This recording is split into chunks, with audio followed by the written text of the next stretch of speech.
এসো মা লক্ষ্মী বসো ঘরে। বাট আদতে কি মা বসবার পাত্রী? তোমার কি মনে হয়?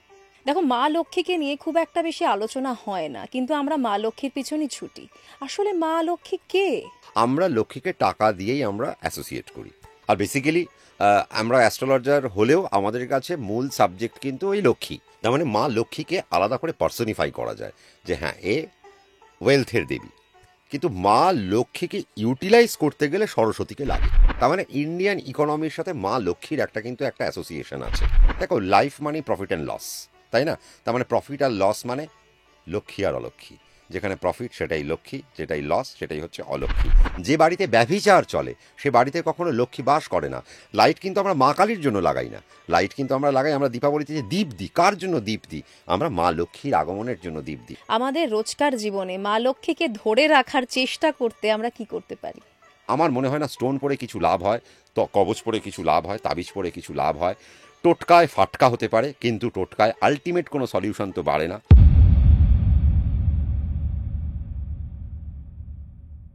সঙ্গে সঙ্গীতায় আপনাদের সঙ্গে আমি সঙ্গীতা। আজকের এই পডকাস্টে আমাদের সঙ্গে রয়েছেন অ্যাস্ট্রো মোটিভেটর সম্রাট চক্রবর্তী। আর দুদিন পরই কোজাগরী লক্ষ্মী পুজো। আমরা লক্ষ্মীর পিছনে ছুটি, কিন্তু লক্ষ্মীকে নিয়ে কতটুকুই বা জানি? এই পডকাস্টে আমরা চেষ্টা করেছি মা লক্ষ্মী সম্বন্ধে কিছু আলোচনা করার। অনেক নতুন নতুন তথ্য জানলাম, আপনারাও শুনুন।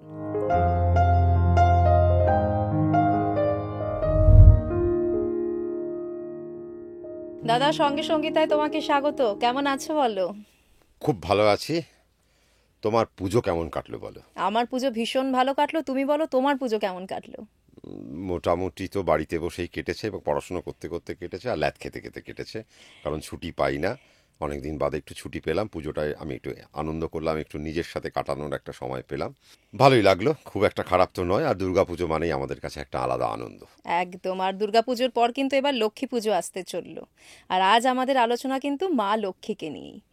দেখো, মা লক্ষ্মীকে নিয়ে খুব একটা বেশি আলোচনা হয় না, কিন্তু আমরা মা লক্ষ্মীর পিছনই ছুটি। মা লক্ষ্মীকে আমরা বিভিন্নভাবে পেয়েছি। কোথাও আমরা দেখছি তিনি বিষ্ণুর স্ত্রী, কোথাও দেখছি মহাদেব এবং দেবী দুর্গা তাদের সন্তান। আসলে মা লক্ষ্মী কে? দেখো, আমরা যদি শাস্ত্রকে মেনে চলি, এক একটা শাস্ত্রে এক এক রকম কথা বলা আছে। তবে তুমি মা লক্ষ্মী বলতে কি বোঝো? তোমার কাছে মা লক্ষ্মী মানে কি? ধন সম্পত্তির দেবী, আমরা যেটা ছোটবেলা থেকে জেনে তার মানে এসেছি। ভোগ।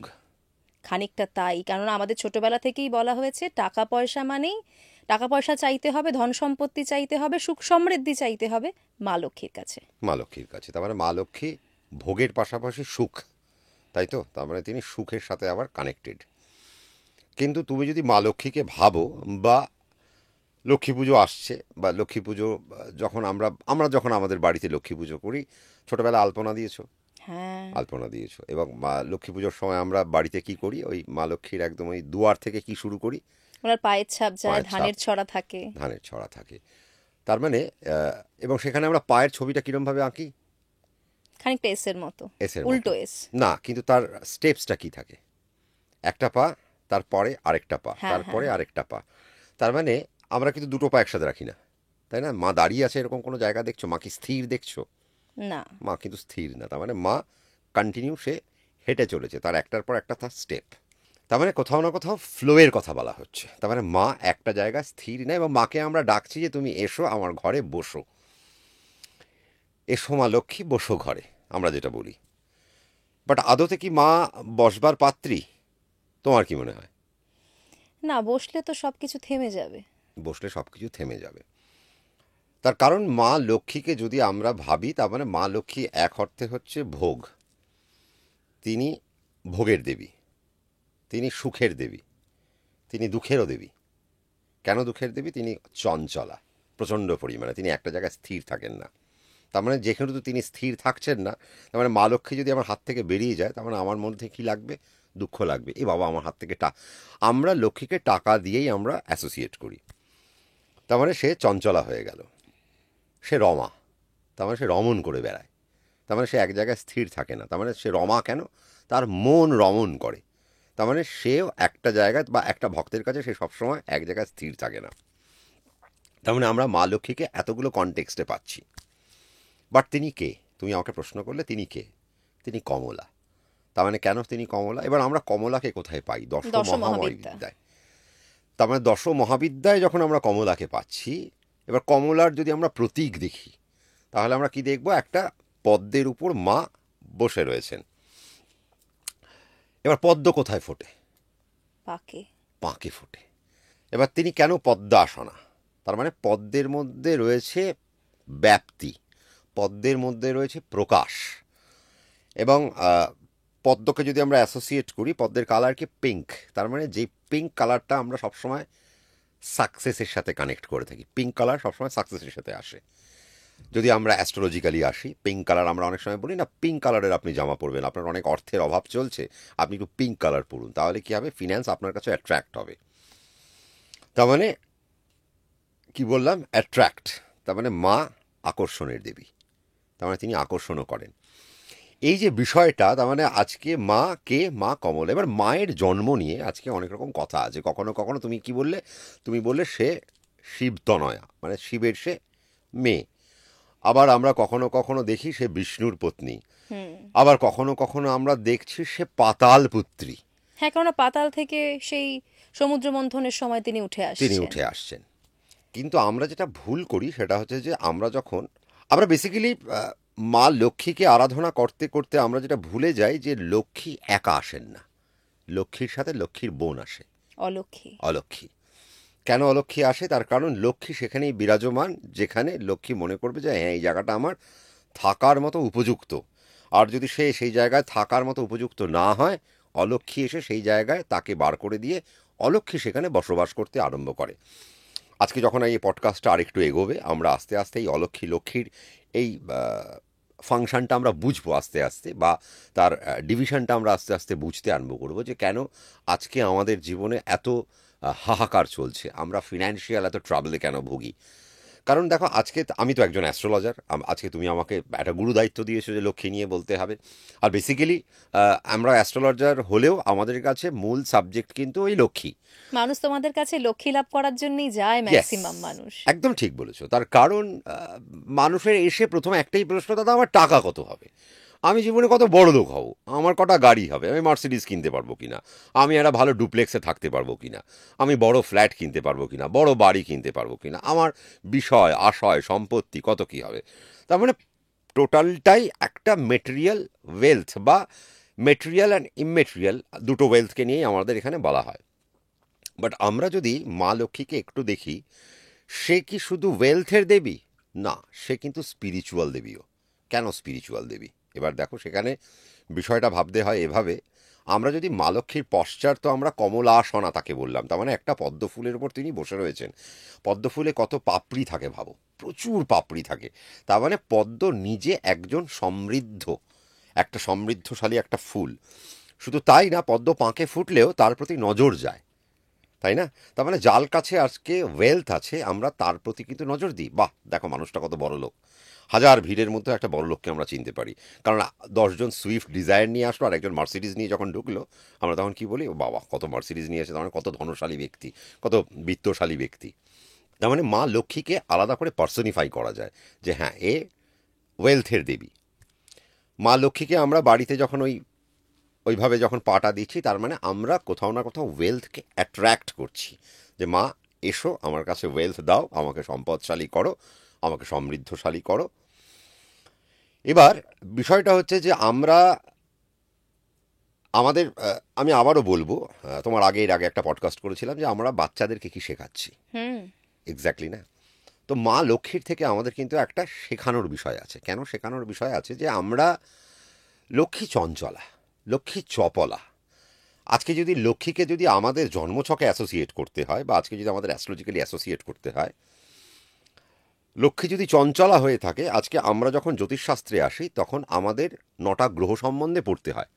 এবং 9টার গ্রহ সম্বন্ধে আমরা যখন পড়ি, সেখানে সব থেকে মানে কন্ট্রোল করা যায় না যে প্ল্যানেটটাকে, তার সেই প্ল্যানেটটার নাম চন্দ্র, যে সোয়া দুদিনে একটা ঘর থেকে আরেকটা ঘরে লাফ দেয়, জাম্প করে, তার পরিবর্তন করে ঘর।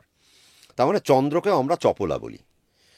চন্দ্র ইজ ইকুয়ালস টু মা।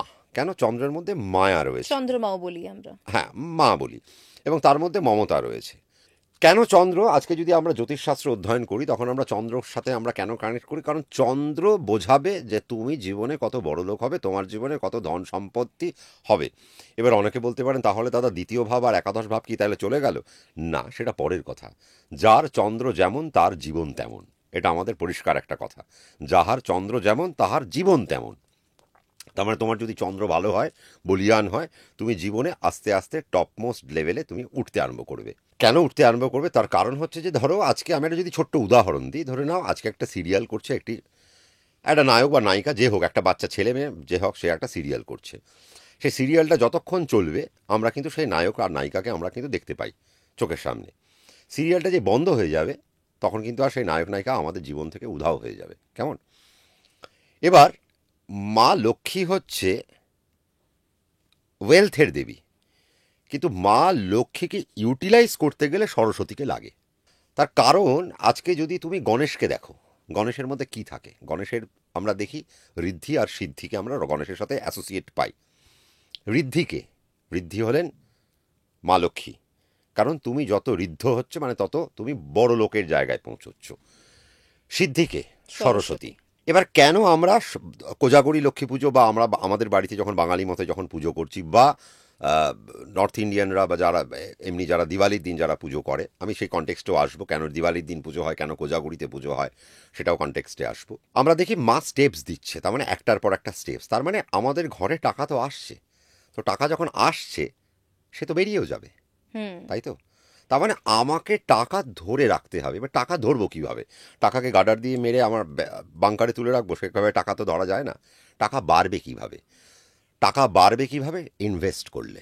তার মানে ইন্ডিয়ান ইকোনমির সাথে মা লক্ষ্মীর কিন্তু একটা অ্যাসোসিয়েশন আছে। এবার আমার কাছে লক্ষ্মী শব্দের অর্থ হচ্ছে তোমার যাহা লক্ষ্য তাহাই তোমার লক্ষ্মী। তোমার লক্ষ্য কী? তোমার লক্ষ্য জীবনে প্রতিষ্ঠিত হওয়া। এবার মানুষের হাতে যখন টাকা পয়সা আসে, মানুষের কি হয়? তার স্ট্যান্ডার্ড অফ লিভিং হাই হতে আরম্ভ করে, তার স্ট্যাটাস হাই হতে আরম্ভ করে।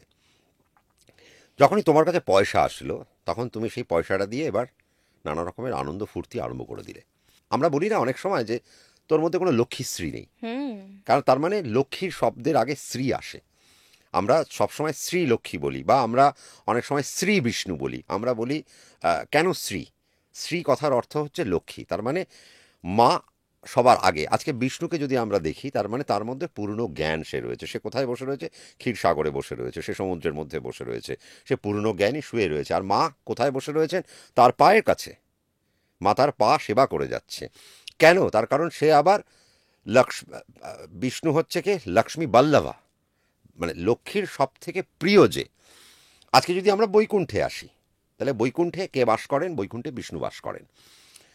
সেই বিষ্ণুকে, সেই বিষ্ণুর মধ্যে পূর্ণ জ্ঞান আছে, সে জানে লক্ষ্মী আমার কাছে আছে, বাট ঠিক আছে আমি এর ইনভেস্টমেন্ট জানি কোথায় আমাকে করতে হবে।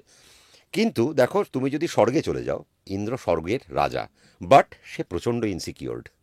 ইন্দ্রের একটা কাজ হচ্ছে কি, ইন্দ্র স্বর্গে থাকবে, তার হাতে প্রচুর টাকা পয়সা আছে, সে সেখানে অপ্সরা ফপসরাদের নেই নাচ ফাঁচ দেখবে, নেশা টেশা করবে, সুরা ফুরা পান করবে, নৃত্য টিত্য করবে। কিন্তু সে ইনসিকিউরড কেন? না, সে জানে যে কেউ না কেউ এসে আমাকে অভিসম্পাত করবে, আমার স্বর্গরাজ্য কেড়ে নেবে। তার মানে কেন এই ইনসিকিউরিটি? তার মধ্যে নলেজ নেই। তার মানে লক্ষ্মীর মধ্যে সরস্বতী বিরাজমান।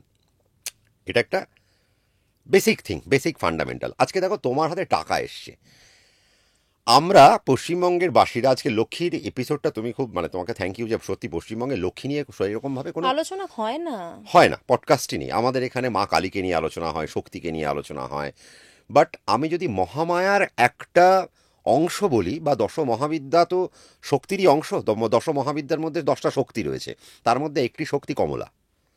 তার মানে সেই শক্তি ফিনান্সিয়াল শক্তি। আজকে তুমি ফিন্যান্স ছাড়া কিচ্ছু করতে পারবে না। ঘুমোতে যাবে সেটাও ফিন্যান্স নিয়ে, ঘুম থেকে উঠবে সেখানেও ফিন্যান্স নিয়ে। কারণ তুমি যখন রাত্রিবেলা ঘুমোতে যাচ্ছ, তুমি যে এসিটা চালাচ্ছ তারও বিল উঠছে, পরের দিন তুমি যখন আবার মানে 1 মাস পরে তার বিলটাও আসবে। তার মানে তুমি যে রাত্রিতে শয্যা করছো, বা তোমার যদি ফ্যানও চলে তাহলে ফ্যানেরও একটা ইলেকট্রিক বিল উঠছে, সেই বিলটা তোমাকে মেটাতে হবে। তার মানে তোমাকে কোথাও না কোথাও ফিন্যান্স তোমার সাথে কানেক্টেড, লক্ষ্মী অলওয়েজ তোমার সাথে কানেক্টেড, এবং লক্ষ্মী বাড়ছে। এবং লক্ষ্মী মানে কিন্তু ঋণ। কেন ঋণ? হ্যাঁ, তার কারণ হচ্ছে গিয়ে আমরা যখন শাস্ত্র পড়ি, তার কারণ শাস্ত্র যখন আমরা পড়ছি তখন হচ্ছে যে শাস্ত্রে দান করার কথা বলা হয়েছে। হুম। এই দান মানে কি? দান মানে হচ্ছে যে তুমি তোমার যে কষ্টার্জিত অর্থ যে তুমি রোজগার করছো, অর্থাৎ তুমি যে লক্ষ্মী লাভ করছো, তাকে কিছুটা দান করো। লক্ষ্মীকে দান করার কথা লক্ষ্মীকে বলা দান হয়েছে। করার কথা বলা হচ্ছে, তার কারণ লক্ষ্মী তোমার কাছে স্থির নয়, সে এক জায়গায় থাকবে না, সে আরেক জায়গায় চলে যাবে। কেন? তার কারণ লক্ষ্মী অভিশপ্ত, অভিসম্পাত পেয়েছিল কার কেন? দ্বারা? বিষ্ণুর দ্বারা পেয়েছিল। এবার যদি কেন বলো, তাহলে একটা গল্প বলতে হয়। সেই গল্পটা কীরকম? সেটা হচ্ছে যে ভাস্কর পুত্র রেবস্থ, রেবস্থ খুব সুন্দর দেখতে, অপূর্ব সুন্দর দেখতে, অপূর্ব অনেক কিরণের দ্বারা তার আবিষ্কার বা তার জন্ম। অতীব সুপুত্র, রাজপুত্রের মতো দেখতে, অত্যন্ত সুন্দর। তার ইচ্ছে হয়েছে তিনি ঘোড়ায় চড়ে তিনি তার বৈকুণ্ঠ দর্শন করতে যাবে এবং বিষ্ণুর দরবার দর্শন করতে যাবেন। তো বেশ কথা, তিনি আস্তে আস্তে আস্তে আস্তে ঘোড়ায় চড়ে বিষ্ণুর দরবারের দিকে এগোচ্ছেন। সেই সময় মা লক্ষ্মী আর বিষ্ণু গল্প করছেন বসে বসে। এমতাবস্থায় তিনি যখন বিষ্ণুর প্রাসাদের প্রায় কাছাকাছি, সেখানে বিষ্ণুর চোখ যায় রেবস্থর দিকে, বিষ্ণু মা লক্ষ্মীরও চোখ যায় রেবস্থর দিকে। বিষ্ণু আর মা লক্ষ্মী যখন রেবস্থকে দেখে, সে মানে বলা যেতে পারে সেই সম্মোহন হয়ে গেছে যে কি অপূর্ব দর্শন, কি অপূর্ব একটি ব্যক্তিত্ব, কি অপূর্ব একটা পার্সোনালিটি আমার দিকে এগিয়ে আসছে বা আমাদের প্রাসাদের দিকে এগিয়ে আসছে। সে মুহূর্তে বিষ্ণু তার দিকে তাকিয়ে বলল যে, লক্ষ্মীকে জিজ্ঞেস করলো যে হ্যাঁ গো, কে আসছে? লক্ষ্মী শুনতে পেল না, কারণ লক্ষ্মী বিভোর হয়ে তার দিকে তাকিয়ে রইলেন। আবারও বিষ্ণু জিজ্ঞেস করলেন, অশ্বতে করে ঘোড়ায় চড়ে কে আসছে? লক্ষ্মী শুনতে পেলেন না। এতে ভীষণ রাগ হয়ে গেল বিষ্ণুর। বিষ্ণু বলল, তুমি কার দিকে তাকিয়ে আছো? তোমার আমার দিকে মন নেই কেন? তোমার আমার দিকে কেন মন নেই? আমি তোমাকে দুবার প্রশ্নটা জিজ্ঞেস করলাম, তুমি তো আমার প্রশ্নের উত্তর দিলে না। তখন সে হতচকিত হয়ে সে তার পায়ে বসে পড়লো, বলল, না, আমি আসলে অত সুন্দর ভাস্কর পুত্র, এত সুন্দর সূর্যের মতো তার তেজ, এত সুন্দর দেখতে একটা ব্যক্তিত্ব আমার দিকে এগিয়ে আসছে, আমি চোখ সরাতে পারিনি। তার মানে সে মনে মনে রমণ করে ফেলেছে তার দিকে, তাই তো? তখন বিষ্ণু খুব রেগে গিয়ে বলল, তোমাকে কিন্তু আবার পুনরায়, তোমাকে আমি অভিসম্পাত করলাম, তোমাকে পুনরায় জন্ম নিতে হবে। এবার পুনরায় যখন জন্ম নিতে হবে, তার আগে তিনি বললেন যে তোমার আজ থেকে দুটি নাম হবে। কি নাম? এক হচ্ছে তোমার নাম রমা, তার কারণ তুমি মনে মনে খুব চারিদিকে ঘুরে বেড়াও, তোমার আমার দিকে মন নেই, তুমি মন তোমার অন্য দিকে। তার মানে লক্ষ্মী, ভাবো লক্ষ্মীর মন কোথায়? তার মানে লক্ষ্মী তোমার কাছে আসলেও লক্ষ্মী তোমার কাছে সে টিকবে না, লক্ষ্মীর মন আবার আরেক জায়গায়। ভাবতে পারছো তো? তার মানে সেখান থেকে তার নাম হলো কি রমা। এবং তারপরে বিষ্ণু বললেন, আজ থেকে তোমার নাম চঞ্চলা, তুমি এক জায়গায় কোনোদিন স্থির থাকতে পারবে না, তাই তোমার নাম চঞ্চলা। এটা একটা গল্প, মানে আমাদের পুরাণে অনেক রকম কনটেক্সট আছে, অনেক রকম গল্প আছে। তো এমতাবস্থায় যখন বিষ্ণু যখন অভিসম্পাত করলো, তাকে বললো যে তুমি চলে যাও, তোমার আবার জন্ম নিতে হবে। এবং সে কী রকমভাবে জন্ম নিতে হবে না, তোমাকে মরতে গিয়ে তোমাকে জন্ম নিতে হবে এবং তুমি গিয়ে সেখানে তোমাকে 1000 বছর তোমাকে তপস্যা করতে হবে। 1000 বছর তপস্যা করার পর তুমি আবার আমাকে সিদ্ধ করতে পারবে, এবং তোমার তপস্যায় যদি আমি খুশি হই, তবে আমি তোমাকে আবার আশীর্বাদ দেব এবং তোমাকে আমি আবার বৈকুণ্ঠে ফিরিয়ে নিয়ে আসবো। রাইট? এমতাবস্থায় লক্ষ্মী সেখানে খুব দুঃখ পেলেন, দুঃখ পেয়ে সে ওখান থেকে চলে গেলেন। এবং এই ব্যাপারটা রেবস্থ দেখে সে আর বৈকুণ্ঠ দর্শন করলেন না, সে ভয় পেয়ে গেলেন। এরকম আচরণ দেখে সে ওখান থেকে বাড়ি ফিরে গেলেন, সে আর বৈকুণ্ঠ দর্শন করলেন না। মা লক্ষ্মী তমসা নদীর তীরে চলে গেলেন এবং তমসা নদীর তীরে তিনি ঘটকের রূপ নিলেন, ঘটকির রূপ নিলেন, অর্থাৎ একটা অশ্বের রূপ নিলেন। এজন্য মা লক্ষ্মীর পুজোতে অশ্বের পুজো করতে হয়। আচ্ছা। হ্যাঁ, মা লক্ষ্মীর পুজোতে অশ্বের পুজো করতে হয়। উচ্চশ্রবা যে অশ্ব, আমরা হ্যাঁ নাম হ্যাঁ শুনেছি তো, হ্যাঁ, নাম শুনেছি। তা এই অশ্বের পুজো করতে হয়, নইলে মা লক্ষ্মী সন্তুষ্ট হন না। কেন? তার কারণ হচ্ছে যে মা লক্ষ্মী যখন ওই তমসা নদীর তীরে যখন গিয়ে তিনি যখন তপস্যা করছেন, 1000 বছর তার তপস্যা হয়ে গেল। 1000 বছর তপস্যা হওয়ার পর কিন্তু মা লক্ষ্মী তো বৈকুণ্ঠ ছেড়ে দিয়েছেন। এবার বৈকুণ্ঠ যখন ছেড়ে দিয়েছেন, তার মানে দেবকুলের মধ্যে আর কোনো ঐশ্বর্য নেই, অর্থ নেই, গ্লানি সেখানে ঘুরে বেড়াচ্ছে। সেখানে সবার মধ্যে একটা হাহাকার রব চলে আসলো। সবাই গিয়ে বিষ্ণুর দ্বারে গিয়ে উপস্থিত, ইন্দ্র ব্রহ্মা বিষ্ণু, ইন্দ্র ব্রহ্মা এবং সেখানে দেবগুরু বৃহস্পতি, দৈত্যগুরু শুক্রাচার্য, সবাই গিয়ে বললো, আপনি এ কী করলেন? মা লক্ষ্মীকে আমাদের এখান থেকে ছেড়ে দিলেন। কারণ মা লক্ষ্মী চলে যাওয়া মানে অর্থ চলে যাওয়া, সবটাই চলে তার যাচ্ছে, মানে শ্রী অর্থ চলে চলে যাওয়া, যাচ্ছে। হ্যাঁ, শ্রী চলে গেল, তার মানে আমাদের তো সব শ্রী চলে গেল। আপনি ফিরিয়ে নিয়ে আসুন মাকে। তো যাই হোক, নারদও তাকে অনেক বোঝালেন। নারদ তাকে অনেক বোঝানোর পরে এমত অবস্থায় মা লক্ষ্মীকে মহাদেব একটা আশীর্বাদ দেন। তার কারণ মা লক্ষ্মী যখন এইরকম একটা ঘটনা মা লক্ষ্মীর সাথে ঘটল, মা লক্ষ্মী মনের দুঃখে তপস্যা করছিলেন। আর মনের দুঃখে তপস্যা কার করছিলেন? দেবাদিদেব মহাদেবের করছিলেন, তিনি কিন্তু বিষ্ণুর তপস্যা করেননি।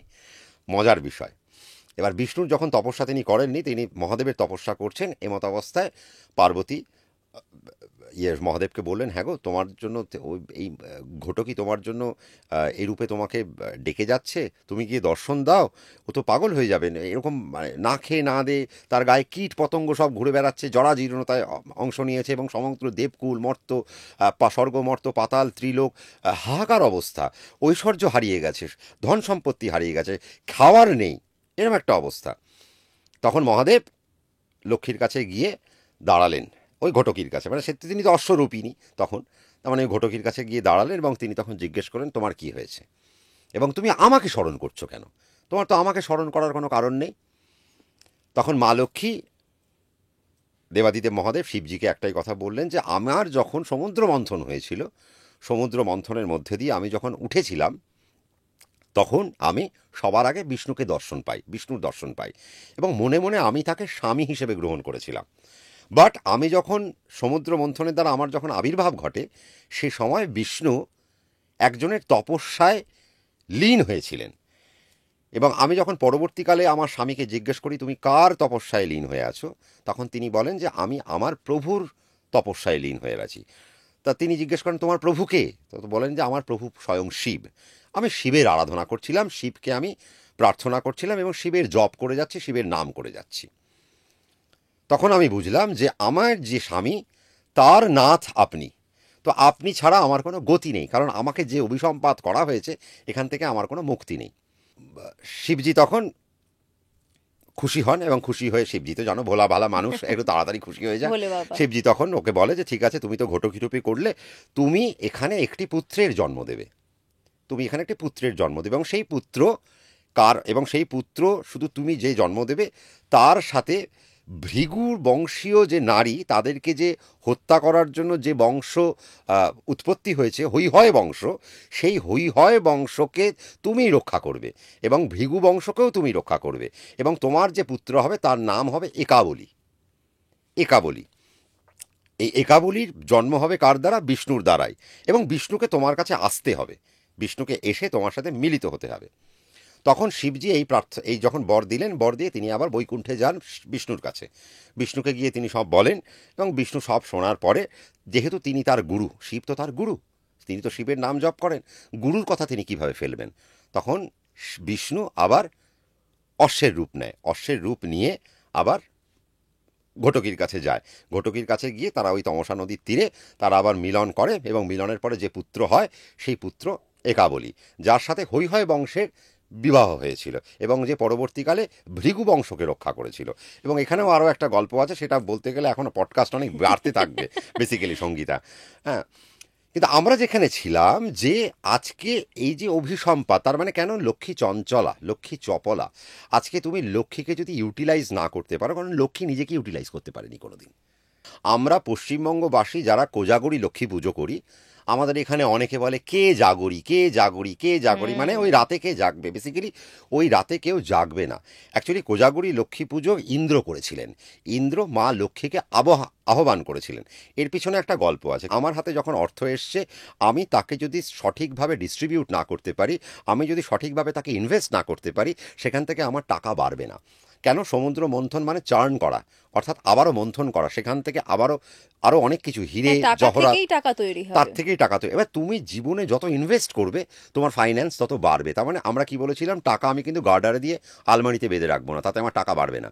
আমার কাছে আজকে 50,000 টাকা আসলো, আমি যদি সেটা শেয়ার মার্কেটে ইনভেস্ট করি, সেখান থেকে আমি একটা প্রফিট পেতে পারি। কিন্তু তুমি বলছো ঠিকই, কিন্তু তুমি নিজেই আমাদের আগের পডকাস্টে যেটা বললে যে এখন তো স্টক মার্কেটের অবস্থা খুবই খারাপ, তাহলে ইনভেস্ট করবো কোথায়? না, সেটা না হয় স্টক মার্কেটের ইনভেস্টমেন্ট খুব খারাপ। দেখো, আমি তোমাকে আজকে আরেকটা কথা বলে দিই, 2032 সাল, এটা 2025 সাল, আর 7 বছরের মধ্যে সোনা মোটামুটি 3.5 থেকে, না হ্যাঁ 3.5 থেকে 4.5 লাখ টাকার কাছাকাছি ছুঁয়ে পড়বে আমাদের যা হিসেব বলছে। এবং শনি এরপর নিচস্থ হবে 2027 সালে, শনি নিচস্থ হয়ে যাবে, এবং যখন নিচস্থ হয়ে যাবে সোনার দাম প্রচণ্ড পরিমাণে বাড়তে আরম্ভ করবে।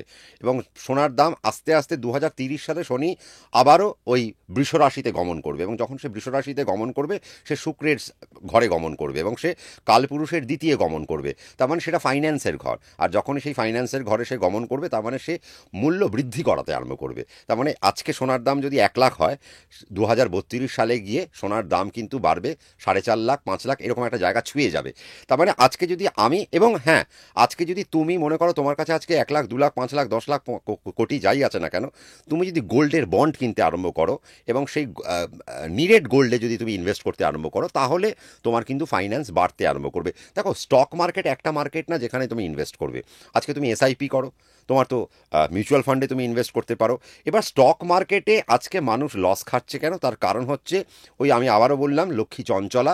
তো লক্ষ্মীকে একটু সময় দিতে হবে, লক্ষ্মীকে ধৈর্য ধরতে হবে, কারণ লক্ষ্মী চঞ্চলা। যারা চঞ্চল মতি দেখায় তার কাছে কোনোদিন লক্ষ্মী টেকে না।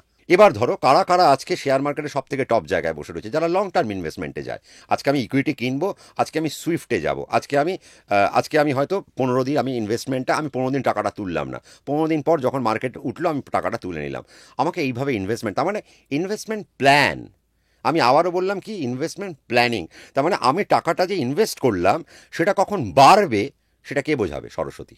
আমরা লক্ষ্মী আর সরস্বতীর যে জ্ঞান, এই জ্ঞান আমাদের বাচ্চাদের মধ্যে ডিস্ট্রিবিউট করতে পারছি না, আমরা সরবরাহ করতে পারছি না, না। দুটোর মধ্যে তো ব্যালেন্স করতে হবে। ব্যালেন্স করতে হবে, কিন্তু ব্যালেন্স তো করতেই দেবে না। কেন করতে দেবে না? তার কারণ আমরা প্রত্যেকে অসুর। আর আমরা শুধু অসুর না, আমরা বকাসুর। হ্যাঁ, তার কারণ আমরা বকাসুর। বকাসুরকে যা দেবে সে তো খেতে আরম্ভ করবে, এবং বকাসুরের এমন ক্যারেক্টার, সে নিজের হাড় মাংস পর্যন্ত খেয়ে নেয়।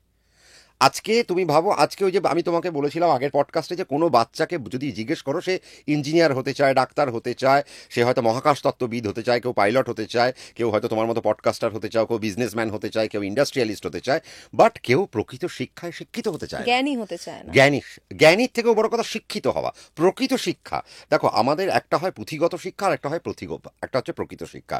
তো পুঁথিগত শিক্ষা দিয়ে তুমি কত দূর দৌড়বে? বেশিক্ষণ দৌড়বে না। আর লক্ষ্মী তো সে, তার মধ্যে কি আছে? শ্রী।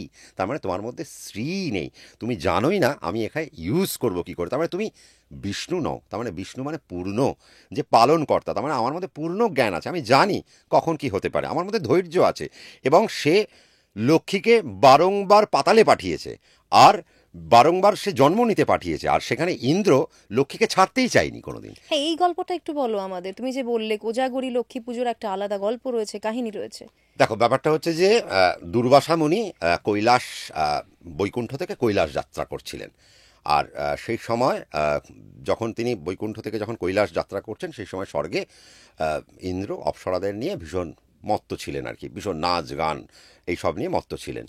এবং তিনি যখন দেখছেন যে দূর থেকে একজন ঋষি কৈলাসের দিকে যাত্রা করছে, তার দেখে খুব ভালো লাগলো, এবং যা হয় তিনি গিয়ে তাকে নমন করলেন, তার কাছে গিয়ে বসলেন, তাকে প্রণাম জানালেন। প্রণাম জানিয়ে এবার যা হয়, তখনকার দিনে ঋষিরা একটা আশীর্বাদ তো দেবেই, অভিশাপও যেমন দেয় আশীর্বাদও তো দেয়। তো তিনি কী করলেন, একটা পদ্মফুল তিনি ইন্দ্রের হাতে ধরিয়ে দিলেন। আর ইন্দ্র সেই সময় গজের উপর বসেছিল। আর ইন্দ্র প্রণাম টনাম করার পর তিনি যখন ওই হাতে পদ্মফুলটা পেলেন, সেই পদ্মফুলটা তিনি তার হাতির উপর রেখে দিলেন, হাতির মাথার উপর রেখে দিলেন। যখন সেই হাতির মাথার উপর রেখে দিলেন, সেই হাতি মাথা থেকে ঝটকে সেই পদ্মফুলটাকে ফেলে দিলেন, এবং ফেলে দেওয়ার পরে তার পায়ের তলায় সেই পদ্মফুলটা সে মারিয়েও দিলেন, এবং পদ্মফুলটাকে স্ম্যাশ করে দিলেন। এই পদ্মফুলটা কি? এই পদ্মফুলটা হচ্ছে, যেটা হচ্ছে যে শিব। দেখো বিষ্ণুর যেমন গুরু হলেন শিব, শিবের গুরুও কিন্তু বিষ্ণু। আর শিব যখন বিষ্ণুকে পূজা করেন, তিনি পদ্মফুল দিয়ে পূজা করেন। কেন পদ্মফুল দিয়ে তিনি পূজা করেন? তার কারণ বিষ্ণু খুশি হয় তার প্রিয়াতে। তার প্রিয়াকে কমলা, তাহলে কমলা মানে পদ্মফুল। তাহলে পদ্মফুল দিয়ে যখন আমি বিষ্ণুকে পুজো করছি, বিষ্ণু ভীষণ খুশি হচ্ছেন। তাহলে শিব যখন, শিবের গুরু হচ্ছে আবার বিষ্ণু, শিব যখন বিষ্ণুর আরাধনা করছিলেন, সেই সময় তিনি পদ্মফুল বারংবার সেই বিষ্ণুকে অর্পণ করছিলেন। তার মধ্যেকার একটি পদ্ম দুর্বাসা মুনির হাতে চলে এসেছিল, বা তিনি একটা নিয়ে এসেছিলেন, কারণ শিব তাকে আশীর্বাদ দিয়েছিলেন, সেই একটা পদ্মফুল রাখতে দিয়েছিলেন। সেই পদ্মফুলটা ইন্দ্র তার হাতে দিয়েছিলেন। নষ্ট ইন্দ্র করে বলছে, ফেললেন তিনি এবার ইন্দ্র আইটেমে। বলছে, আর ইন্দ্র অহংকারী, ইন্দ্রের মধ্যে প্রচুর অহংবোধ রয়েছে। ইন্দ্র বললেন, দূর এ একটা ঋষিমুনি একটা পদ্মফুল দিয়েছে, ও ঠিক আছে এর মাথায় রেখে দিই। ওর মাথায় রেখেছে, ও মাথা ঝটকেছে, তারপরে ও পাটা দিয়েছে, পায়ের তলায় পদ্মফুলটা স্ম্যাশ হয়ে গেছে। আর যখনই স্ম্যাশ হয়ে গেছে, দুর্বাসা তো রেগে গেছে। দুর্বাসা বললো, এই কি, তুমি আমার মানে শিবের দেওয়া উপহার। দেওয়া উপহার তুমি আমার নষ্ট করে দিলে, এবং শিব যাকে এত সুন্দর করে পুজো করতেন, শিবের হাতের অংশ আমি তোমার হাতে তুলে দিলাম, তাকে তুমি পায়ে গজের পায়ে মারিয়ে দিলে। তখন তিনি তাকে অভিসম্পাত করলেন। কি অভিসম্পাত করলেন? যে লক্ষ্মী তোমার জীবন থেকে চলে যাবে। আর এটা বিষ্ণু দেখতে পায়, এবং বিষ্ণু যখন দেখতে পায়, বিষ্ণু স্বর্গলোক ত্যাগ করে লক্ষ্মীর সাথে। তাহলে লক্ষ্মীর সাথে যখন সে স্বর্গলোক ত্যাগ করে, স্বর্গলোকে হাহাকার পড়ে যায়। স্বর্গলোকে আর টাকা নাই, ঐশ্বর্য নেই, মদ কেনার পয়সা নেই, সুরা কেনার পয়সা নেই। তার মানে সেখানে আর নাচ গান ওই ব্যাপারটা আর হচ্ছে না। একেবারে ওই অন্ধকার। মনোরঞ্জন ব্যাপারটা আস্তে আস্তে অন্ধকারে তলিয়ে গেল। এমতাবস্থায় তখন ইন্দ্র খুব ক্ষুব্ধ। ইন্দ্র ভাবলো, পাগল হয়ে মতো অবস্থা, আরে টাকা নেই, দেখো তোমার হাতে যদি টাকা পয়সা না থাকে, তোমার তো পাগলের মতো অবস্থা হবে। সত্যি তাই। ইন্দ্রেরও তাই অবস্থা হয়েছে। ইন্দ্র কি করলো? ইন্দ্র সেই সময় চারিদিক ঘুরল। শুধু তিনি তাই না, তিনি দেবগুরু বৃহস্পতির সাথে সলা পরামর্শ শুরু করলেন যে এরকম এরকম অবস্থা, কি করা যায়, আমাদের তো এখান থেকে শ্রী চলে গেল। আজকে যখন শ্রী চলে গেলেন, তখন বৃহস্পতি বললেন, তাহলে চলো মহেশ্বরের কাছে যাই। তাহলে মহেশ্বরের কাছে গেল, এবং মহেশ্বরের কাছে গিয়ে তিনি জিজ্ঞেস করলেন, কি করা যায়। মহেশ্বর তো কোনো উত্তর দিলেন না, মহেশ্বর ধ্যানে মগ্ন, কোনো উত্তর দিলেন। তিনি আবার খারাপ মনে ফিরে আসছেন। যখন তিনি ফিরে আসছেন, নারদের সাথে রাস্তায় দেখা হলো। নারদ তো জানোই, সে সব ঘটের কাঠালি করা। সে আবার সমস্ত ব্যাখ্যা ট্যাখ্যা শুনে প্রচণ্ড অট্টহাস্য দিল। অট্টহাস্য দিয়ে বলল, তোমার এই কাজ একমাত্র বিষ্ণুই করতে পারে। তুমি বিষ্ণু স্তুতি গাও। কোথায় যেতে হবে? তোমাকে বৈকুণ্ঠে যেতে হবে। বৈকুণ্ঠে গিয়ে বিষ্ণুর সামনে গিয়ে তুমি বিষ্ণু স্তুতি শুরু করো। তিনি তাই করলেন। তিনি বৈকুণ্ঠে চলে গেলেন। ইন্দ্র বৈকুণ্ঠে গিয়ে বিষ্ণুর সামনে গেলেন এবং কেঁদে কেটে এবং বিষ্ণু স্তুতি শুরু করলেন। 100 বছর পার হয়ে গেল। তারপরে গিয়ে বিষ্ণুর সদয় হলো। বিষ্ণু বললেন যে, ঠিক আছে, তোমার স্তুতিতে আমি খুব খুশি হয়েছি, বলো তোমার কি সমস্যা। বললো, আমাকে ক্ষমা করুন, আমার অহংকার বোধের কারণে আমার দুর্বাসা মুনি যে আমাকে পদ্মফুলটি দিয়েছিলেন, সেই পদ্মফুলটি আমি তাকে অপমান করেছি, এবং যে পদ্মফুলে শিব দেবাদিদেব মহাদেব আপনার পুজো করতেন। তো আমি সেই কারণে আমার ওখান থেকে তো শ্রী চলে যায়। তো আমি এর পুনরুদ্ধার করব কি করে? আমি আবার শ্রীকে ফিরিয়ে আনবো কি করে? তখন তিনি বললেন, তাহলে তোমাকে মহালক্ষ্মীর উপাসনা করতে হবে। এবার মহালক্ষ্মীর যে উপাসনা, আজকে আমরা মহালক্ষ্মী কোথায় পাই? মুম্বাই, হুম। তাই তো? আছে মহালক্ষ্মী তো, মন্দির। হয়তো মহালক্ষ্মী দেখো, মন্দির। মহালক্ষ্মী মন্দিরে যদি আজকে যদি তুমি যদি যাও, সেখানে আমরা ওই 3টে মূর্তি দেখি। সেই 3টে মূর্তি কি? একটা হচ্ছে দুর্গা, একটা হচ্ছে সরস্বতী, আর একটা হচ্ছে লক্ষ্মী। এই 3 রূপই কিন্তু, এবং শুধু তাই না, ওখানে কিন্তু লক্ষ্মীর কোনো অবস্থান নেই। আমরা যেটা বলি ওখানে লক্ষ্মী আছে, বাট না, ওখানে একটা দুর্গা আছে, একজন কালী আছে, আর একজন সরস্বতী আছে। ওখানে 3 রূপী, ওখানে কিন্তু মহালক্ষ্মী। কেন 3 রূপী মাকে ওখানে মহালক্ষ্মী বলা হচ্ছে? মহালক্ষ্মীকে মহামায়ার যিনি অংশ, তার মানে তোমার ওই দশমহাবিদ্যার অংশ হিসেবে পুজো হচ্ছে। সেই দশমহাবিদ্যার অংশ হিসেবে, এবং তাকে পুজো করছে কিভাবে? সেই তন্ত্র মতে। তার মানে তারও কি সেই শক্তি মন্ত্রে তার পূজা হচ্ছে। তো যাই হোক, এবার উপায় কি? উপায় পূর্ণ শশীকলায়। পূর্ণ শশীকলা মানে পূর্ণিমার দিন। পূর্ণিমার দিন। পূর্ণ শশীকলায় তোমাকে একটা মন্ত্র আছে, যেটা আমি এখানে বলবো না, তার কারণ অনেকে দীক্ষিত নয়, তো সেই মন্ত্র শোনার অধিকার সবার নয়। তো অনেকে দীক্ষিত নয় বলে আমি সেই মন্ত্রটা বললাম না। তো সেই মন্ত্র তোমাকে উচ্চারণ করতে হবে, এবং তুমি যদি 10 লক্ষ বার সেই মন্ত্র উচ্চারণ করে মন্ত্র সিদ্ধ করতে পারো, তবে মা লক্ষ্মী সন্তুষ্ট হবেন। এবার যেটা মেন প্রশ্ন, ইন্দ্র সেই আবাহন করলেন এবং 10 লক্ষ বার মন্ত্র উচ্চারণ করে তাকে মন্ত্রকে সিদ্ধ করলেন, এবং মন্ত্রকে সিদ্ধ করার পর দেবী উঠে আসলেন। বাট দেবী বললেন, আমি তো এমত অবস্থায় তোমার কাছে যেতে পারবো না, আমি স্বর্গে যেতে পারবো না, তাহলে তোমাকে আরও কষ্ট করতে হবে। সেই কষ্ট কি করতে হবে? এবার বিষ্ণু সেখানে এসে উপস্থিত হলেন। বিষ্ণু এসে বললেন, লক্ষ্মীকে তখন পারমিশন দিলেন যে তুমি এবার পাতালে চলে যাও। এবার পাতালে গিয়ে তোমাকে আবার জন্ম নিতে হবে। এই জন্য তিনি পাতাল পুত্রী, অর্থাৎ তার আরেক নাম এই জন্য পৌলমী। কেমন? এটা অনেকে জানে না যে তার আরেক নাম পৌলমী। তিনি পাতাল, তিনি আবার ওই তৎক্ষণাৎ ওই দিনকে, যেদিনকে কোজাগরী লক্ষ্মী পূর্ণিমা, সেদিনকে তিনি চলে গেলেন পাতালে। পাতালে গিয়ে তিনি আবার জন্ম নিলেন পাতালের কাছে। এমতাবস্থায় তাহলে লক্ষ্মীকে লাভ করবে কিভাবে আবার পুনরায়? তো বললো যে তার জন্য তোমাকে আরও কষ্ট করতে হবে। তার মানে ভাবো, লক্ষ্মী লাভ এত সহজ নয়। সহজে পাওয়া যায় না। সহজে লক্ষ্মীকে পাওয়া যায় না, এবং লক্ষ্মীকে ধরেও রাখা যায় না, কারণ লক্ষ্মী কিন্তু ছিলই স্বর্গরাজ্যে, এবং ইন্দ্রের কাছেই ছিল, এবং বিষ্ণু সমেত ছিল। বাট পুরোটাই তিনি নিজের হারালেন, ভুলে হারিয়েছেন। নিজের ভুলে তিনি হারালেন। এবং কি করতে হবে এবার? এবার তিনি যেটা করলো যে তুমি পাতালে চলে যাও, এবং সমুদ্র মন্থন করা হবে, যেখানে দেবতা আর অসুর আসবে, এসে চার্ন করবে, মন্দার পর্বতকে চার্ন করে আবার সেখান থেকে লক্ষ্মীর আবার উদ্ভব হবে। তার মানে দেখো, আমরা মেটেরিয়াল ওয়েলথ বলতে যেটা আমরা বুঝি, লক্ষ্মী কোথাকার সাথে অ্যাসোসিয়েটেড, লক্ষ্মী আমাদের পৃথিবীর সাথে অ্যাসোসিয়েটেড, যার জন্য তাকে ভূদেবীও বলা হয় অনেক সময়। কেন তিনি ভূদেবী? তার কারণ ভূমির উপর সব, আজকে তোমার এই বাড়িটা কার উপর দাঁড়িয়ে রয়েছে? ভূমির উপর দাঁড়িয়ে রয়েছে। একটা গাছ কোথায় দাঁড়িয়ে রয়েছে? ভূমির উপর দাঁড়িয়ে রয়েছে। তার মানে আবার সমুদ্র কেন চার্ন করা হলো? সমুদ্রের মধ্যে প্রচুর হিরে জহরাত মণি মাণিক্য সমস্ত কিছু থাকে, তাহলে সেখানে তাকে চার্ন করে আবার লক্ষ্মী উঠে আসলো। এবার লক্ষ্মীকে তুমি চিনবে কি করে, সেটাও আরেক সমস্যা। এবং লক্ষ্মী যখন উঠলেন, যাই হোক আবার চার্ন করা হলো, লক্ষ্মী উঠলেন, সেখানে লক্ষ্মীর সাথে সাথে ওই ঐরাবত উঠলেন, তারপরে ধন্বন্তরী উঠলো, আরও অনেক সবাই উঠলেন, মণিমাণিক্য রত্ন সবাইকে উঠলেন। ওঠার পরে তারপরে লক্ষ্মী সেখান থেকে, আমরা তো সেই গল্প জানি, সেই গল্পে আর আমি যাচ্ছি না, আজকে লক্ষ্মীর গল্প যেহেতু, তাই লক্ষ্মীতেই থাকি। এবার সেখান থেকে লক্ষ্মীকে আবার লাভ করা হলো, পুনরায় লক্ষ্মী আবার বাস করতে আরম্ভ করলো কোথায়? স্বর্গে গিয়ে। তো আজকে আমাদের এই কথার অর্থ হচ্ছে, তার মানে লক্ষ্মীকে তোমাকে চার্ন করতে হবে। আমি বারবার যেটা বললাম, তার মানে invest and invest and invest. তুমি যত ইনভেস্ট করবে তত তোমার জীবনে লক্ষ্মীর আগমন ঘটবে। লক্ষ্মী মানা হচ্ছে শ্রী বৃদ্ধি, স্ত্রীকে বৃদ্ধি করা হয়।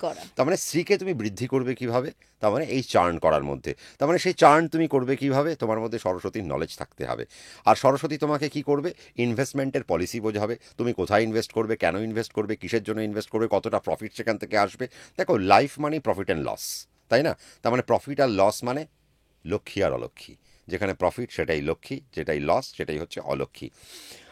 আবার আমরা জ্যোতিষশাস্ত্রে অনেক সময় বলি শনি মানেই মানি, তাই না? শনির সাথে মানির একটা কানেক্টেড আছে। কেন? তার কারণ আজকে যখন লক্ষ্মী যখন উঠলো সমুদ্র মন্থনের দ্বারা, তার পাশাপাশি সেখানে কিন্তু অলক্ষ্মীও উঠলেন। এই লক্ষ্মী যখন উঠলেন, সেখানে লক্ষ্মী বিষ্ণুকে স্বামী হিসেবে মনে করলেন। আর অলক্ষ্মী যখন উঠলেন, তিনি বিষ্ণুকে স্বামী হিসেবে মনে করলেন না, তিনি আরেকজন কৃষ্ণাঙ্গ স্বামী হিসেবে মনে করলেন, সেটাকে শনিদেব। এটা কিন্তু জানতাম না। হ্যাঁ, শনিদেবের প্রেমে তিনি পড়ে গেলেন এবং তিনি অনেকটা গমন করেছিলেন শনিদেবের পিছনে, যার জন্য আমাদের যখন জ্যোতিষশাস্ত্র আমরা অধ্যয়ন করি, আমরা জ্যেষ্ঠা নক্ষত্রের গল্প পাই। এই জ্যেষ্ঠা হচ্ছেন সেই অলক্ষ্মী। হ্যাঁ, তো এই জ্যেষ্ঠা নক্ষত্রের যে ব্যাপারটা, সেই জ্যেষ্ঠা নক্ষত্রে যারা জন্ম হয় দেখবে তারা অনেক সম্পদশালী হয়, তারা অনেক বড় লোক হয়। কেন? এই জ্যেষ্ঠা নক্ষত্রের জাতক জাতিকাদের কেন ফিন্যান্স বাড়ে? তার কারণ অলক্ষ্মী শনির প্রেমে পড়েছিলেন। আর শনি কার ভক্ত? শনি কৃষ্ণের ভক্ত। কৃষ্ণ কে? কৃষ্ণ মানেই তো বিষ্ণু। আজকে আমরা তো এইভাবে একটা অ্যাসোসিয়েশন আমাদেরকে বলা হয়েছে। আজকে শনি আমাদের জন্মছকে কেন মানি? কেন? শনি যখন দ্বিতীয় থাকে তাহলে তার জীবনে প্রচুর টাকা আসে। আজকে আমরা ভাবি যে শুক্র মানে বৈভব, শুক্র মানে ভোগ। হ্যাঁ, এই জায়গাটাও জানতে চাইবো তোমার কাছে। আমরা কিন্তু টাকা পয়সা নিয়ে যেরকম মা লক্ষ্মীর কথা বলি, টাকা পয়সা নিয়ে কিন্তু আমরা শুক্রের কথাও বলি, বৈভবের কথা যখন বৈভবের কথা আমরা বলি। এই দুটো কিভাবে রিলেট করছে? দেখো, তার কারণ হচ্ছে শুক্রের কাছে, আমরা যোগিনীর কথা যেটা বলেছিলাম, শুক্রের কাছে যোগিনীর পারদর্শিতা ছিল। যোগিনীরা সব কিন্তু শুক্রের আন্ডারে, কারণ তিনি দৈত্যের গুরু, তিনি এই দৈত্য গুরু শুক্রাচার্য। আর এই যোগিনীরা কিন্তু আজকে শুক্রের সাথে কানেক্টেড। এবার যদি তোমাকে লক্ষ্মী জানতে হয়, তাহলে তোমাকে অষ্টলক্ষ্মীও জানতে হবে।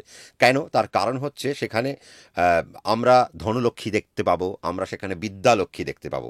তো বিদ্যালক্ষ্মী মানে যার মধ্যে বিদ্যা রয়েছে, তার মানে এই অষ্টলক্ষ্মী। এবং দেখো, এই অষ্টলক্ষ্মী কিন্তু ৮ যোগিনীর কথা বলা হয়। তুমি নিশ্চয়ই শুনেছো ৮ যোগিনীর কথা। তো সেই ৮ যোগিনী কিন্তু এই অষ্টলক্ষ্মী। তার মানে তোমাকে যোগিনী সিদ্ধ হতে হবে। এবার যোগিনীদের মধ্যে কি থাকে? ব্যভিচারিতা থাকে। যোগিনীর মধ্যে কি থাকে? উন্মাদনা থাকে। আবার যোগিনীর মধ্যে কি থাকে? যোগী তারা, তার মানে তারা অনেক স্পিরিচুয়ালি অ্যাট্রাক্টেড এবং স্পিরিচুয়ালি তারা অনেক অ্যাক্টিভ। তার মানে আমি তোমাকে প্রথমে একটা কথা বলেছিলাম যে লক্ষ্মী কিন্তু শুধু মেটেরিয়াল বা সে কিন্তু শুধু ওয়েলথের দেবী না, সে কিন্তু স্পিরিচুয়াল দেবী। তার কারণ তুমি যদি স্পিরিচুয়ালি অ্যাক্টিভ না হও, তোমার কিন্তু লক্ষ্মী লাভ হবে না। হবে, তুমি হয়তো লক্ষ্মী লাভ করবে, বাট কিছুদিন বাদে তোমার সেই লক্ষ্মী তোমার হাতের থেকে আস্তে আস্তে দূরে চলে যেতে আরম্ভ করবে। মানে আমরা যদি সমাজের দিকেও তাকাই, তাহলেও তোমার কথাটা কিন্তু সত্যি প্রমাণ হচ্ছে। হ্যাঁ, ডেফিনেটলি তাই। তার কারণ দেখো, আজকে আমরা লক্ষ্মীকে নিয়ে তো ভাবিনি। তার কারণ এই যে যোগিনীর কথা আমি বললাম, এই যে অষ্টলক্ষ্মীর কথা আমরা বললাম, আজকে তোমার সাথে একটু আগে আমাদের আলোচনা হচ্ছিল যে পুলিশ নিয়ে তোমরা একটা পডকাস্ট করছো বা পুলিশ নিয়ে পডকাস্ট করেছিল। আজকে তুমি ভাবো না আমাদের দেশের সিস্টেম কি? আমরা তো লক্ষ্মীকে নিয়ে ভাবিনি। লক্ষ্মী মানে হচ্ছে কোথায়, লক্ষ্মী বাস কোথায় করে, এটাও তো একটা বড় প্রশ্ন। কেন? তার কারণ হচ্ছে যারা প্রচণ্ড নোংরা তারা সেখানে লক্ষ্মী বাস করে না। অর্থাৎ বলা হচ্ছে যে বাড়িতে ব্রাহ্মণ ভোজন পায় না, যে বাড়িতে ভিক্ষুক ভিক্ষা পায় না, যে বাড়িতে ব্রাহ্মণকে অপমান করা হয়, যে বাড়িতে যোগী পুরুষকে অপমান করা হয়, যে বাড়িতে বড়দের কোনো সম্মান নেই, সে বাড়িতে কখনোই লক্ষ্মী বাস করতে পারে না। যে বাড়িতে ব্যভিচার চলে সে বাড়িতে কখনো লক্ষ্মী বাস করে না। যে বাড়িতে, এবং আমাদের শাস্ত্র যেখানে বলছে যে লক্ষ্মী সেখানেই বাস করবেন যেখানে বিষ্ণুর পূজা করা হবে, তার কারণ তিনি বিষ্ণুপ্রিয়া। তাহলে বিষ্ণুকে যদি আমরা পুজো না করি তাহলে লক্ষ্মী লাভ হবে কি করে? তো কারণ ইন্দ্র কি করলেন, আমরা একটু আগে কি বললাম যে বিষ্ণুস্তুতি। বিষ্ণুস্তুতি করলেন। তার মানে ভাবো আজকে এই যে আমরা যখন এই যে সমুদ্র মন্থনের কথা আমরা বললাম, এই সমুদ্র মন্থন কখন হয়েছে? অমাবস্যার দিন। কোন অমাবস্যার দিন? লক্ষ্মী পুজোর পরে যে কালী পুজোর যে অমাবস্যা, সেই অমাবস্যার দিন, অর্থাৎ যেটা আমরা দীপাবলি বলি, দিওয়ালি বলি। ওই দিনও কিন্তু অনেকে লক্ষ্মী পুজো করে। ওটাই তো মেন লক্ষ্মী পুজো। আমরা যেটা করি সেটা ইন্দ্রের আবাহন করি, অর্থাৎ আমরা অতৃপ্ত লক্ষ্মীকে ডাকি। আমরা মেন লক্ষ্মীকে ডাকি না, আমরা ধনলক্ষ্মীকে ডাকি না, আমরা বিদ্যালক্ষ্মীকে ডাকি না। তার কারণ যেদিনকে সমুদ্র মন্থন হয়েছিল সেদিনকে লক্ষ্মী একা ওঠেনি, লক্ষ্মীর সাথে আরও অষ্টলক্ষ্মী উঠেছিল। সেই অষ্টলক্ষ্মীকে আমরা ডাকতে ভুলে গেছি। তার মানে আমাদের মধ্যে জ্ঞানের অভাব রয়েছে, যার জন্য দেখবে নর্থ ইন্ডিয়ানরা তারা কিন্তু লক্ষ্মী পুজো কিন্তু ওই দিন করে। হ্যাঁ, মানে দীপাবলির দিন হয়। দীপাবলির দিন তারা কিন্তু ম্যাক্সিমাম লক্ষ্মী পুজো করে। কেন করে? তার কারণ অমাবস্যার দিন সমুদ্র মন্থন হয়েছে, আর ওটাই হচ্ছে লক্ষ্মী অমাবস্যা বলে পরিচিত। এবং ওই দিনই, কারণ কালো দিন সেটা, সেই দিন লক্ষ্মী যদি আমার লাভ হয়, সেদিনকে আলো দেওয়া হয় কেন? তার কারণ লক্ষ্মী তো প্রচণ্ড ফুটফুটে পরিষ্কার সুন্দর দেখতে, অপূর্ব সুন্দরী সে, তার ফর্সা গরণ, তার সে গৌরবর্ণা, অপূর্ব দেখতেতে। তা এই জন্য আমরা চারিদিকে সেখানে কি করি, দীপাবলিতে লাইট লাগাই। লাইট কিন্তু আমরা মা কালীর জন্য লাগাই না, লাইট কিন্তু আমরা লাগাই, আমরা দীপাবলিতে যে দীপ দিই, কার জন্য দীপ দিই? আমরা মা লক্ষ্মীর আগমনের জন্য দীপ দিই, অর্থাৎ যাতে আমরা লক্ষ্মীকে চিনতে পারি। তার কারণ সেখানে অষ্টলক্ষ্মী বসে রয়েছে। তার মানে তার মধ্যে মেন যে লক্ষ্মী, সেই লক্ষ্মী অপূর্ব সুন্দরী। কিন্তু যে বেশি সুন্দরী তাকে তো তুমি চোখে দেখতে পারবে না, তার কারণ সূর্যের দিকে তুমি যদি তাকিয়ে থাকো তোমার চোখ কিছুক্ষণের মধ্যে কালো হয়ে যাবে। এজন্য অনেকে বলে কালী খুব কালো, বাট না, কালী তো কালো নয়, কালী অত্যন্ত ফর্সা। বাট তোমার তাকে দেখার মতো সাহস নেই, তোমার ক্ষমতা নেই। কেন সেই ক্ষমতা নেই? তার কারণ তিনি এত ফর্সা, এত ফর্সা যে তোমার চোখ ঝলসে যাবে, যার জন্য আমরা তাকে কালো রূপে দেখি, তাকে কালী বলি। বাট না, তিনি কিন্তু কালী নয়, তিনি কিন্তু কালো নয়, তিনি কালী, কিন্তু তিনি কালের কাল। তো যার জন্যই আমরা, আমাদের মধ্যে এই ভুলগুলো আমাদের মধ্যে রয়েছে। তো আমাদের এই আমরা যদি অষ্টসিদ্ধি বলি, তার মানে এই অষ্টসিদ্ধিই কিন্তু এই অষ্টলক্ষ্মী। তার মানে তোমার মধ্যে সিদ্ধি থাকতে হবে, আর সিদ্ধিকে মা সরস্বতী। তাহলে সরস্বতীকে ছাড়া আমরা কিন্তু কখনোই লক্ষ্মীর আরাধনা আমরা করতে পারি না। আমরা গণেশের কাছে যাই, কিন্তু গণেশকে আমরা বুঝতে পারি না গণেশের মধ্যে কি থাকে। শুধু তার মুখটা কি, তার মুখটা একটা হাতির মতো। কেন হাতির মতো? তার কারণ হাতির স্মৃতিশক্তি প্রচণ্ড প্রখর, সে পাহাড়ও পর্যন্ত চড়তে পারে। আর সে জানে আজকে আমি যা দেখেছি সেটা আমি আজ থেকে 10 বছর পরেও মনে রাখবো। তার মানে ওই, এবং শুধু তাই না, আজকে যখন আমরা দেখছি যে একটা লক্ষ্মীর যখন প্রতিমা দেখি, কখনো কখনো সেই লক্ষ্মীর প্রতিমার উপর একটা হাতি জল বর্ষণ করছে। কেন? তার মানে পবিত্রতা। তার মানে তুমি তোমার অর্থ যে উপার্জন করছো তা কতজনকে দান করছো। কেন দান? তার কারণ আমাদের শাস্ত্র বলছে তুমি যত দান করবে তত ঋণী তৈরি করবে। কেন? তুমি যখনই ঋণী তৈরি করবে তারা নরকে যাবে। তুমি জানো কি, তুমি যদি কাউকে 10 টাকা দাও, সে কিন্তু তোমার থেকে, তুমি যদি 10 টাকা দিলে তার মানে সে তোমার কাছে ঋণী হয়ে গেল। তার মানে সে যদি আর দান না করে, তার মানে সে তোমার কাছে ঋণী হয়ে গেল এবং তার নরক গমন হবে। তার মানে এটা আমি একজনকে দান করলাম, তাকেও কাউকে দান করতে আবার দান করতে, তার কারণ পরপর চলবে প্রসেস, পরপর চলবে। কেন প্রসেসটা চলবে? আমরা মা লক্ষ্মীর পাটা কিরম ভাবে আঁকি। আচ্ছা, তার মানে কন্টিনিউয়াস ডিস্ট্রিবিউশন। তো এই কন্টিনিউয়াস ডিস্ট্রিবিউশনের কথা বলা হচ্ছে, কারণ সেই টাকাটা তোমার কাছেই তো আবার ফিরে আসবে। এইটা যদি না হয়, সেই প্রসেসটা যদি না হয়, কারণ চান তুমি যখনই করবে, আজকে তুমি একটা ছোট্ট কথা ভাবো না, তুমি একটা কুয়োতে যতক্ষণ না একটা বালতি ফেললে, কুয়ো দেখেছো, সবাই দেখেছে, কুয়োর অনেক তলায় জল থাকে, বাট সেই জলটাকে তুলতে গেলে কি করতে, একটা বালতি ফেলতে হয়, কিন্তু তাকে চাকাটা ঘুরবে আর ঘুরবে। তার মানে সেই প্রসেসটাকেই আমরা কিন্তু লক্ষ্মীর সাথে কানেক্ট করি। তো লক্ষ্মী আমাদের চারিপাশেই বসে রয়েছে, আমরা লক্ষ্মীকে বুঝতে পারি না। আর আমাদের মধ্যে এখন পড়াশোনার প্রচণ্ড অভাব পড়ে রয়েছে। আজকে আমি কি বললাম যে চন্দ্র মানে তাকে আমরা মোটামুটিভাবে, আজকে যখন আমরা কর্কট রাশি বলি, আমরা যখন কর্কট রাশি কেউ আমাদের কাছে জাতক জাতিকারা আসে, বা ধরে নেওয়া যাক তোমার হয়তো বৃশ্চিক লগ্ন, ধরে নেওয়া যাক তোমার হয়তো মীন লগ্ন, তাহলে তোমার আরাধ্য দেবী কে হবে, তোমার ইষ্ট কে হবে? অনেকের কাছে প্রশ্ন থাকে না, যে আমাদের কাছে এসে বলে দাদা আমার ইষ্টকে। তাহলে এখন একটা বড় প্রশ্ন, আমার ইষ্টকে। তাহলে কারো যদি নবমপতি চন্দ্র হয় আর কারো যদি পঞ্চমপতি চন্দ্র হয়, তাহলে তার ইষ্ট মা লক্ষ্মী অর্থাৎ কমলা দেবী। কারণ আজকে তিনি কমলা রূপে পরিচিতা এবং তার তো কোনো জন্ম নেই। বেসিক্যালি লক্ষ্মীর কোনো আমরা জন্মের উপাখ্যান পাইনি, আমরা পাই না কোথাও না। তুমি শাস্ত্রের যেখানেই দেখবে লক্ষ্মীর কোনো জন্মের বিবরণ দেওয়া হয়নি। হ্যাঁ, লক্ষ্মীকে বারংবার পরীক্ষা দিতে হয়েছে। কার দ্বারা পরীক্ষা দিতে হয়েছে? সে কখনো ইন্দ্রের জন্য পরীক্ষা দিয়েছে, সে কখনো বিষ্ণুর জন্য পরীক্ষা দিয়েছে, সে কখনো ভৃগুর বংশকে বাঁচানোর জন্য সে কখনো পরীক্ষা দিয়েছে, সে কখনো মহাদেবের জন্য সে কখনো পরীক্ষা দিয়েছে। তো এগুলো বলতে গেলে মোটামুটি তোমার সাথে আমার 8 ঘন্টা 9 ঘন্টার একটা পডকাস্ট লেগে যাবে। মানুষেরও অত ধৈর্য থাকবে না। আস্তে আস্তে হয়তো আমরা, যদি মানুষের ইন্টারেস্ট থাকে, আমরা আস্তে আস্তে নিশ্চয়ই সেই সাবজেক্টের দিকে হয়তো ফিরবো। আজকে এই চন্দ্র, এই যে চন্দ্র যেটা বলছিলাম, তার মানে চন্দ্র চঞ্চলা। আজকে যদি জ্যোতিষশাস্ত্র মতে দুজনের প্রশ্ন থাকবে, দাদা জ্যোতিষের কিচ্ছু বললেন না আপনি, একদম একটু তো আনতেই হবে জ্যোতিষের দিকটা। জ্যোতিষের দিকটা তো আজকে চন্দ্র যেমন লক্ষ্মী যেমন চঞ্চলা, সেই যেমন রমা। তার মানে তোমার চন্দ্রও কিন্তু চঞ্চলা এবং রমা। তাহলে তাকে স্থির করতে হবে। এবার তাকে স্থির করার জন্য তোমার যেটা লাগবে সেটা হচ্ছে তোমার 5th হাউস।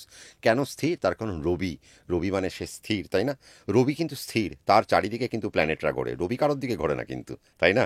তার মানে রবি হতে হবে, তার মানে তোমার আত্মাকে শুদ্ধি করতে হবে।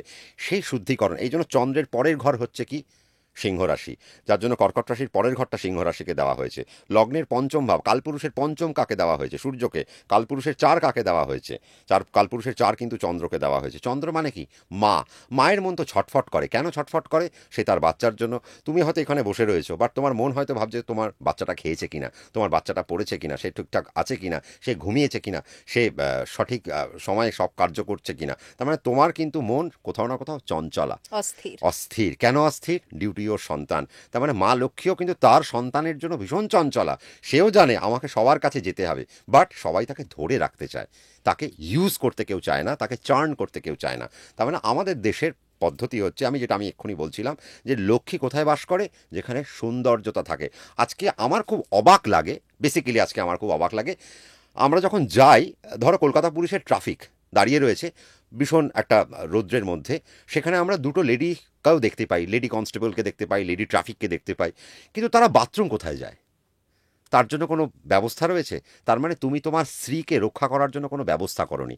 তার মানে এই বিষয়গুলোকে কিন্তু আমরা ভীষণভাবে গুরুত্ব দিই না। আজকে একটা তোমার এখানে যারা লেডি স্টাফ রয়েছে, তার জন্য তুমি কি করেছো? তোমার যারা ভৃত্য বা তোমার যারা তোমাকে যারা সেবা করছে, বা তোমার এখানে যারা ইনস্টিটিউশনে বা তোমার প্রতিষ্ঠানে যারা কর্মরত বা কর্মরতা, তাদের জন্য তোমার প্লেসমেন্ট কি? লক্ষ্মী কিন্তু সেখান থেকে বিরাজমান। তার মানে আমরা লক্ষ্মীকে যতটা মর্যাদা দেব, ওই যে আমরা কি বলেছিলাম দুর্বাসা মুনির গল্পটা, তার মানে সেই পদ্মকে সে অবহেলায় হারিয়ে ফেলেছিল। তার মানে আমরা প্রতিটা মুহূর্তে আমরা কার প্রতি কি ব্যবহার করছি, সেই ব্যবহার, তোমার ব্যবহার যদি ভালো না হয়, তোমার ব্যবহার যদি মিষ্ট না হয়, তার মানে লক্ষ্মী সেখানে বাস নেই। তোমার কথায় যদি, আমার যদি খারাপ লাগে, আমার কথায় যদি শ্রোতাদের খারাপ লাগে, তার মানে আমার সেখানে লক্ষ্মী লাভ হলো না তো। তার মানে এই বিষয়গুলো আজকে আমাদেরকে মাথায় রাখতে হবে। লক্ষ্মী একটা রূপক। কি? লক্ষ্মী একটা রূপক, বাট তাকে সবার আগে ব্যবহার করতে হয়। আমরা শ্রীকৃষ্ণ বলি, আমরা শ্রীহরি বলি, আমরা শ্রী বিষ্ণু বলি, যাই বলি না কেন আমরা শ্রী বলি। কেন? মা সর্বত্র বিরাজমান। শ্রী কেন? তার কারণ শ্রীয়ের মধ্যে শক্তি বিরাজমান। তার মানে শক্তিবিহীন কোনো কিছুই চলবে না।